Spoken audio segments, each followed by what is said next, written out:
Good evening. Good evening. God bless you. God bless you. Listen, we got a little bit more tonight, a little more meat on the Word of God. Meet me in Luke chapter 3, starting at verse 2. Luke chapter 3, starting at verse 2. And again, our subject is the Word of God. The Word of God. I'm reading from the New King James Version. And the Bible says, excuse me, while Ananias and Caiaphas were high priests, the word of God came to John, the son of Zacharias, in the wilderness. And he went into all the regions around the Jordan, preaching a baptism of repentance for the remission of sins, as it is written in the book of the words of Isaiah, the prophet, saying, the voice of one crying in the wilderness, prepare the way of the Lord, make his path straight. Every valley shall be filled, every mountain and hill brought low.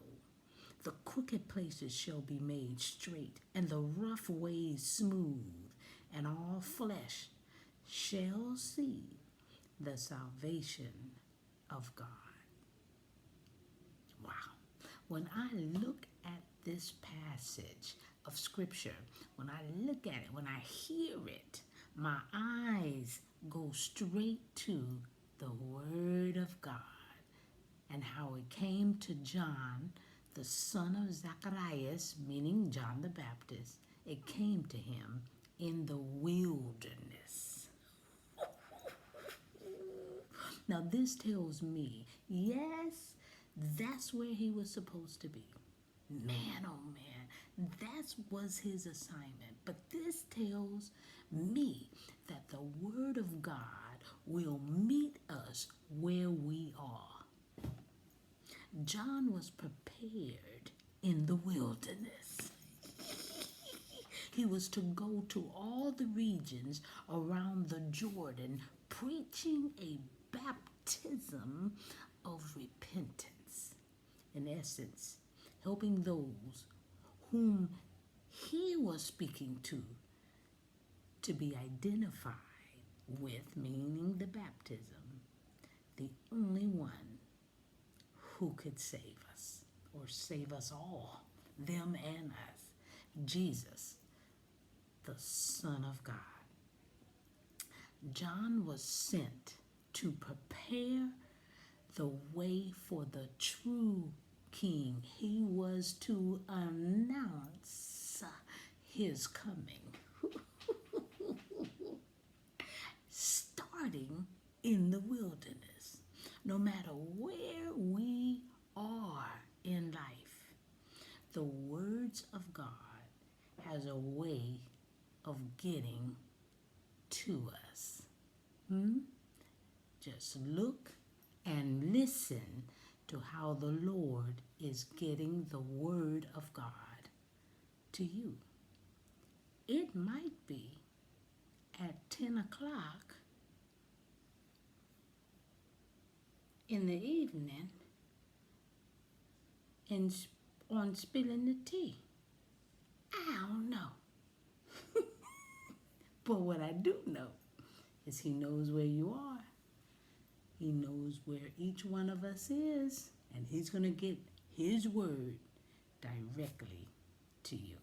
Isn't that great? I'm just spilling the tea at 10 on Word at Night while sipping on my tea.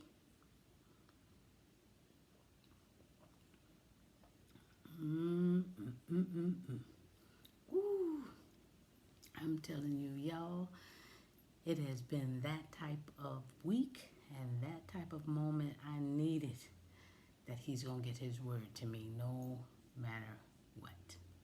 Let's pray. Gracious Father, we thank you that no matter how we're feeling, no matter where we are in position of life, no matter if we're happy, sad, up, down, we know you're going to get your word to us. And we just have to have the receptive hearing of your word so that it can penetrate to the spot where it needs to be rooted and grounded. And that's the heart. So, Father, help us to hear your word. Take time, take a moment. We're in our homes. Hey, we're in our homes. We don't have to go to a building to get a word. We can get it where you put it. And the church responsibility is to make sure from body to body, mouth to mouth, we get the word out. Even if they're in the wilderness. We thank you. Ooh, use us mightily.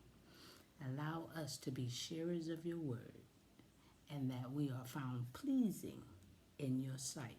Now, to do that, we ask forgiveness of sins, word, deed, or thought, so that we can concentrate on your word.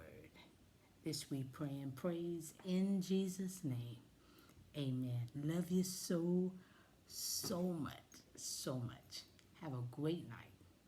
Meet me back here tomorrow for the word of God for you. God bless you. Good night.